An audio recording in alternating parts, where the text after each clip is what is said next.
দেখুন, সাকিব আল হাসানের 12ই আগস্ট পর্যন্ত এনওসি আছে।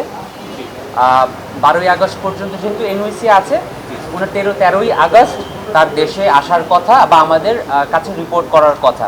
সো যেহেতু 12 তারিখ, আজকে হচ্ছে গিয়ে 7ই আগস্ট, তার আরও 2-3টা খেলা রয়েছে। আমরা তাদের সাথে যোগাযোগ করব এবং তার প্ল্যানটা জানার চেষ্টা করব।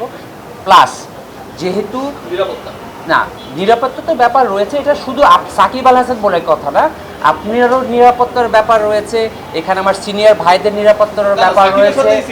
না না না না, সাকিব আল হাসান এখন একজন ক্রিকেটার, তার গতকালকে আসছি ভাই, জি। সাকিব আল হাসান গতকালকে রাষ্ট্রপতির আদেশ অনুযায়ী সাকিব আল হাসান এখন আর সংসদ সদস্য নন। তো উনি একজন ক্রিকেটারই রয়েছেন। তো প্রত্যেকটা মানুষেরই সিকিউরিটি কনসার্ন রয়েছে। তো আমরা যেহেতু 12ই আগস্ট পর্যন্ত এনওসি রয়েছে, তারপরে তার বাংলাদেশ ক্রিকেট টিমে জয়েন করার কথা। বাংলাদেশ ক্রিকেট বোর্ডের সিলেকশন প্যানেল এখন পর্যন্ত কিন্তু বাংলাদেশ পাকিস্তানের জন্য দল ঘোষণা করেনি। বাংলাদেশের জন্য যখন ওনারা দল ঘোষণা করবেন, সে যদি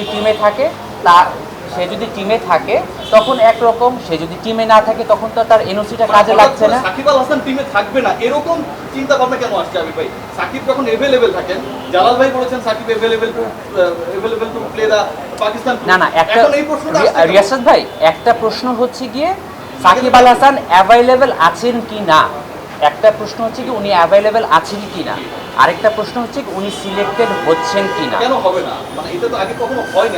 আমি জানি এটা আপনার ইস্যু না। না না না, সেটাই বললাম যে একটা হচ্ছে কি উনি টিমে আছেন কি না, আরেকটা হচ্ছে উনি অ্যাভেলেবেল কিছু না। আমার মনে হয় শাব্দিক পার্থক্যটা আমরা সবাই বুঝি।